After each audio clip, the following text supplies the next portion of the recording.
Salut les meeple, j'espère que vous allez bien. On se retrouve pour une nouvelle présentation Kickstarter avec un prototype reçu envoyé par Chaco. Alors, on va parler de Saladin. Saladin, c'est un Kickstarter qui va arriver fin mars, début avril. Donc chez Chaco. Chaco, c'est ceux qui nous ont édité toute la série sur Napoléon, qui sont habitués à ces jeux de wargame, ces jeux d'affrontement historiques. Et donc ils reviennent avec une nouvelle petite série qui s'appelle Ordre de bataille. Ce sont des jeux, des boîtes qui pour deux joueurs. Saladin est la première boîte de cette série, qui va vous placer dans la peau d'un grand personnage et sur deux batailles qu'il a menées. Et on verra voir si vous allez réussir à mener le même combat. Donc cette première boîte est Saladin. Ça va nous replacer dans deux combats, dans le combat de Arsuf et le combat de Hatim. Ce sont deux combats contre Richard Cœur de Lion et Guy de Lusignan en XIIe siècle, dans les années 1180. Et donc c'est deux grandes batailles, donc de les croiser contre Saladin. Et donc on va pouvoir revivre ces batailles. Un joueur joue en Saladin et puis l'autre joueur joue en Richard Cœur de Lion et ou Guy de Lusignan et bien sûr toutes les troupes qu'il commande. Alors voilà, je vous ai mis en place le combat pour Arsuf. Alors sur l'autre côté du plateau, il y a la bataille de Hatim. Tout est marqué sur le plateau. Alors attention, c'est du prototype, donc voilà, ça pourrait être bien sûr une version qui sera bien sûr améliorée en termes de design, d'image, etc. On reste sur du prototype. Donc on retrouve ici un plateau qui représente la situation de combat au début de la partie. Donc là c'est la bataille d'Arsuf, la ville d'Arsuf avec les troupes de Richard Cœur de Lion qui viennent de débarquer et qui vont essayer de s'emparer de ce territoire de la ville d'Arsuf et les troupes de Saladin qui arrivent pour défaire le siège des troupes de Richard Cœur de Lion. Alors, ici, on retrouve en rouge les forces de Richard Cœur de Lion, en vert les forces de Saladin.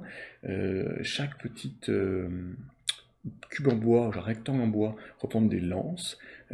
Et donc, on a un certain nombre de cartes qui représentent les bannières, c'est-à-dire en fait l'ensemble des troupes de chacun. On a bien sûr aussi nos cartes de personnages, de héros. Et on commence la partie avec un certain nombre de pions d'ordre, c'est un peu qu'on a utilisé. Donc on commence cette partie, donc tout ça c'est expliqué dans la mise en place du scénario. Et l'objectif, c'est de faire perdre l'ensemble des pions d'ordre aux joueurs adverses. Alors, comment se passe un tour de jeu dans Saladin? Ça se passe en 4 phases. La première phase, lors du premier tour, est ignorée, on va y revenir ensuite. Donc il y a une deuxième phase, en fait c'est la phase d'initiative, où on va déterminer qui a l'initiative en fonction du nombre de pions d'ordre que chacun a. Et puis ensuite on va rentrer dans la phase d'affrontement, une phase qui va être de façon alternée entre les joueurs. Donc là on va activer nos bannières, c'est-à-dire nos cartes.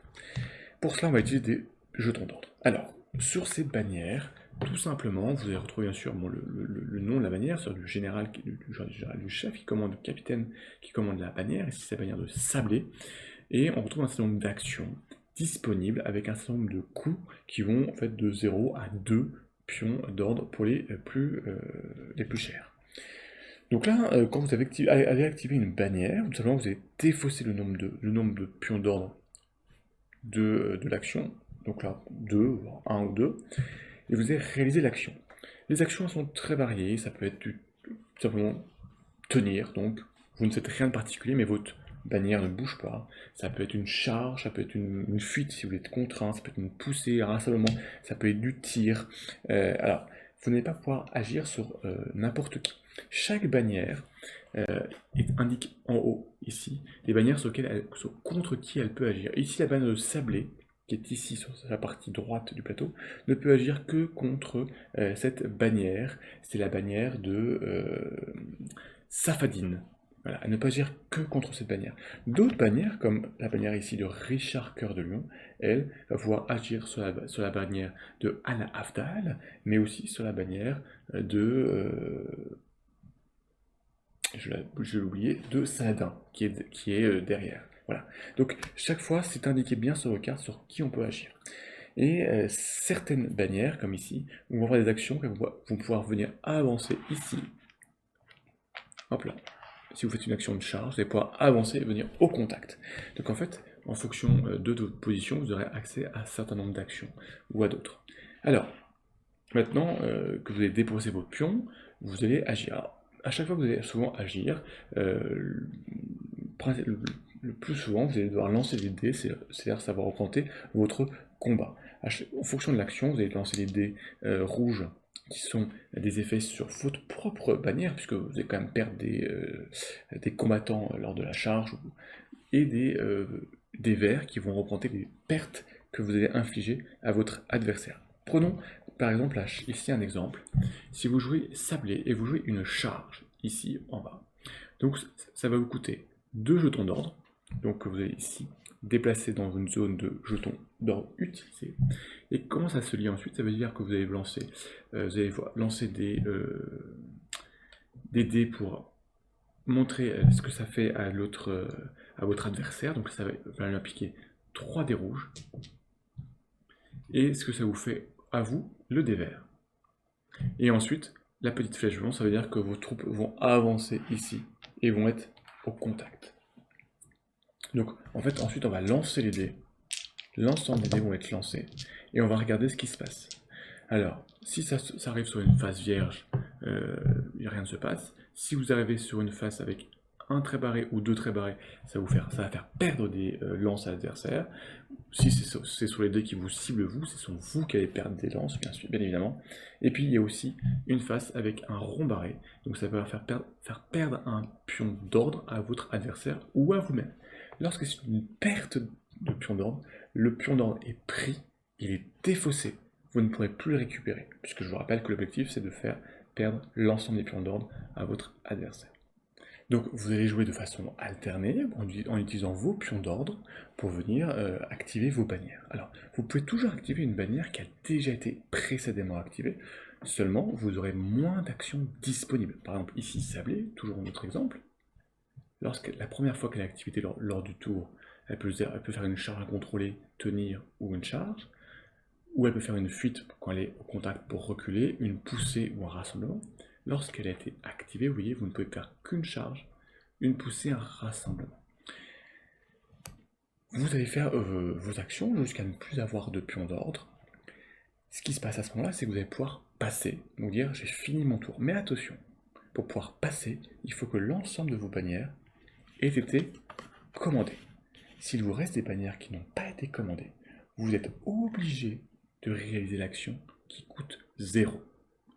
Et ces actions-là qui coûtent 0, elles sont des actions qui ne vont pas vous être favorables. Prenons par exemple le cas de la bannière d'Henri II. Si vous ne l'avez pas activée et qu'il ne vous reste aucun jeton d'ordre, vous allez devoir faire une fuite. Et donc là, c'est vous qui allez subir. Vous allez lancer 3 dés verts, et c'est vous qui allez subir des pertes. Forcément, vous fuyez, vous prenez une volée de flèches dans le dos, ça vous fait très mal. Une fois que tout a été activé, vous pouvez, si vous reste encore des jetons d'ordre, jouer, et à partir du moment où il ne vous reste plus de jetons d'ordre ou vous voulez passer, vous pouvez passer, votre adversaire va faire de même à son tour de jeu. Une fois qu'on a passé, on va retourner bien sûr toutes les cartes sur leur face non commandées, mais surtout au début du tour, on va perdre définitivement des jetons d'ordre. En fait, à chaque fois que vous allez perdre des lances, vous allez venir les placer ici, chez votre adversaire dans cette zone-là. Et à chaque fois que, déjà, vous allez arriver ici à 6 lances, chaque fois que cette zone est remplie, vous les défaussez et vous perdez un jeton d'ordre, définitivement. Ensuite, au début de chaque tour de jeu, si par hasard une lance a été complètement vaincue, une bannière a été complètement vaincue, par exemple ici Henri II a subi tous les dégâts, il n'y a plus du tout de lance, dans ce cas-là la bannière est perdue. Et au début de chaque tour de jeu, vous allez perdre autant de jetons d'ordre que de bannières que vous avez perdues. Donc ça veut dire un peu enclencher la machine à perte, je dirais, à perte de pions d'ordre. Il faut aussi savoir que, on voit ici des petits numéros. Donc en fait, quand vous allez perdre vos lances, vous allez les perdre dans l'ordre de gauche à droite et de bas en haut. On va les remettre. Et donc, quand vous allez les perdre, au fur et à mesure de vos pertes, vos actions vont vous coûter de plus en plus cher. C'est simplement un petit peu le moral de vos troupes qui faiblit parce qu'ils ont subi des pertes. Donc, par exemple, ici, au début, les 2 premières lances que vous allez perdre, ce n'est pas très grave, il ne se passe rien. En revanche, à la 3e, lance toutes vos actions vous coûtez de plus 1 pour les actions avec la bannière d'Henri II. Voilà. Une fois que vous allez perdre 3 lances supplémentaires, elles vont vous coûter plus 2, etc. Plus 3, plus 3, plus 3, plus 4, plus 5. Donc ça coûte très cher, jusqu'à ne plus, bien sûr ici, avoir de bannière. Elle est complètement perdue. Donc voilà, donc après ça va être vraiment une succession de tours de jeu, d'activation, d'utilisation des pions d'ordre, et donc de pertes. Donc les pertes, je vous les rappelle, elles se font ici, un pion d'ordre à chaque fois que vous perdez un ensemble de lances ici. Et puis, à début de chaque tour de jeu, vous perdez autant de pions d'ordre que de bannières que vous avez perdues. Donc si vous avez 3 bannières de perdues qui ont été complètement vaincues, et bien vous perdez 3 jetons d'ordre au début du tour de jeu, sachant qu'on commence avec 11 ou 12 jetons d'ordre. Ça peut aller très vite, c'est le chaos de la bataille, c'est la fin de la cohésion. Après chaque scénario, la bataille d'Arsuf ou d'Atim va venir donner quelques petites règles supplémentaires, comme ici, si les croisés réussissent à vaincre les 2 lances qui sont dans la ville d'Arsuf, tout simplement, ils récupèrent un jeton d'ordre supplémentaire. Il y a aussi des actions particulières, comme ici, Henri II, qui peut faire une action de bouclier, un mur de bouclier, une action qui coûte 1, qui va venir vous permettre de mettre un petit jeton et qui va réduire le nombre de dés que votre adversaire va lancer contre vous. Ou pareil, il y a des jetons où vous allez pouvoir enflammer des flèches et venir faire des dégâts particuliers et supplémentaires à votre adversaire. Et ben voilà, on a fait le tour du propriétaire de cette petite boîte, mais c'est un concentré de stratégie. Alors, qu'est-ce qu'on peut dire sur Saladin? J'étais assez bluffé, puisqu'on est assez habitué sur les jeux d'affrontement à pouvoir gérer nos mouvements, nos déplacements, surtout même sur les batailles historiques, on part d'une situation historique, puis après, c'est un peu chronique. On va voir si on fait les mêmes déplacements que l'a fait le grand général. Là, on ne peut pas gérer nos déplacements. Nos troupes sont fixes. En tout cas, on peut juste venir s'engager contre l'adversaire, mais on ne peut pas venir décider de passer sur l'aile gauche, sur l'aile droite, de venir faire un point de concentration à tel endroit, essayer de faire une tenaille, d'attaquer de flanc. Donc là, chacun vraiment sur ses positions historiques, positions fixes, et on va pouvoir seulement attaquer les bannières qui sont en face des nôtres. Donc on ne va pas pouvoir du tout jouer sur des stratégies du placement.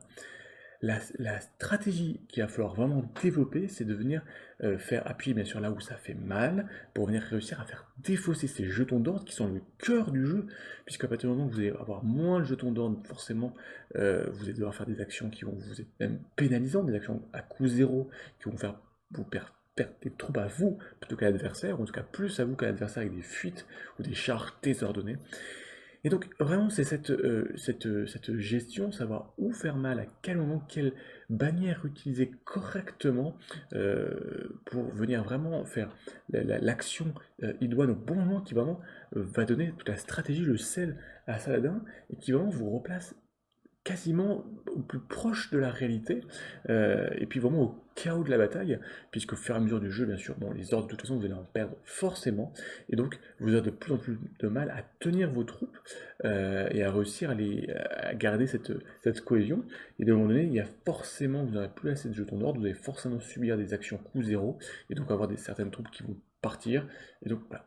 Il va falloir vraiment trouver cet équilibre de jeu, cet équilibre à savoir où agir, quelle troupe agir. Parfois, il va falloir appuyer, gérer là ça peut faire mal, là où ça peut faire basculer la bataille, donc en faisant agir plusieurs fois une même bannière, avec le risque, comme je vous dis, de ne pas avoir assez de jetons d'ordre pour les autres bannières. Donc c'est vraiment un équilibre perpétuel à trouver sur ce jeu, avec ces 2 scénarios qui sont vraiment très différents, puisque après chaque scénario vient introduire des petites règles qui sont spécifiques et qui viennent vraiment un peu personnaliser et rendre les scénarios un petit peu différents, même si la base du gameplay est le même. Et une fois que vous avez compris le jeu sur un scénario, vous aurez compris le jeu sur les 2 scénarios. En tout cas, c'est une très jolie découverte sur une petite boîte avec très peu de matériel, un plateau, quelques cartes, des jetons en bois, et ben on peut vraiment faire un jeu vraiment historique, mais Shaco vraiment s'est spécialisé, en tout cas fait ça très bien, ils l'ont montré sur la série Napoléon 1805, Napoléon 1807, et donc là il continue sur un autre format, un format vraiment de poche, on peut emmener un petit peu partout, qu'on peut jouer facilement sur une petite surface, avec des parties qui sont relativement courtes, une fois maîtrisé les règles et compris, qui sont très simples. en une demi-heure, trois quarts d'heure, la partie elle est jouée et vous allez pouvoir la rejouer. Alors forcément, les parties vont quand même un petit peu se ressembler puisque vous n'allez vraiment pas jouer sur la partie comme je disais de mouvement et vraiment sur des positions assez fixes. Donc il peut y avoir une certaine redondance. Maintenant, même malgré ce statisme, si je peux dire, cette position qui sont assez statiques, vous pouvez quand même venir jouer assez différemment, avec plus d'appui, en restant à distance, en engageant, en essayant d'avoir une action plus forte sur une aile ou sur une autre, pour rapidement faire perdre des jetons d'ordre et enclencher, je dirais, la machine à perte, puisqu'à partir du moment où vous avez fait perdre des bannières à votre adversaire, vous avez récupéré des bannières, bah forcément à chaque tour de jeu, il va perdre des jetons d'or. Donc c'est vraiment réussir à faire, à enclencher vraiment cette machine à perte des jetons d'ordre, qu'elle soit plus rapide chez votre adversaire que chez vous, pour remporter la partie. Le but n'étant absolument pas de détruire les troupes ennemies, mais vraiment de faire perdre tous les jetons d'ordre, vraiment représentant ce chaos de bataille, et à partir du moment où vous n'arrivez plus à commander vos troupes, et bah c'est la fin, c'est le chaos, elles vont fuir, et c'est la victoire pour votre adversaire. Donc c'est une très jolie découverte chez Saladin, de Saladin chez Shaco, donc ça nous arrive en Kickstarter, comme je vous disais, fin mars, donc soyez attentifs si ce type de jeu, de jeu, de wargame, très stratégique vous plaît, ça devrait être une belle découverte, et ensuite on va voir toute la série qu'il peut avoir dans l'ordre de bataille. On peut imaginer beaucoup d'autres combats. Euh, Bien sûr, je pense que la période historique médiévale s'y porte beaucoup, mais pas que. Peut-être d'autres combats dans d'autres périodes. On verra ce que Shaco nous réserve comme surprise. Donc, fin mars, c'est Saladin chez Shaco, 2 joueurs, 45 minutes la partie. En termes d'âge, vers 12, 13 ans, 14 ans, il faut quand même avoir un peu de stratégie. Après, si vous avez un enfant qui est qui est joueur, peut-être un peu plus tôt, mais 12-13 ans, je pense que c'est le bon âge pour commencer et s'initier à ce jeu. Voilà, donc Saladin, fin mars, on regardera ça de très près. Ben, j'espère que tout va bien pour vous, j'espère que vous avez le temps de jouer, profitez-en, et de toute façon on se retrouve très très vite pour de nouvelles aventures, de nouvelles vidéos. L'actualité est très chargée et j'ai plein de choses à vous proposer, donc surtout restez très attentifs. A très vite les Nibbles, ciao!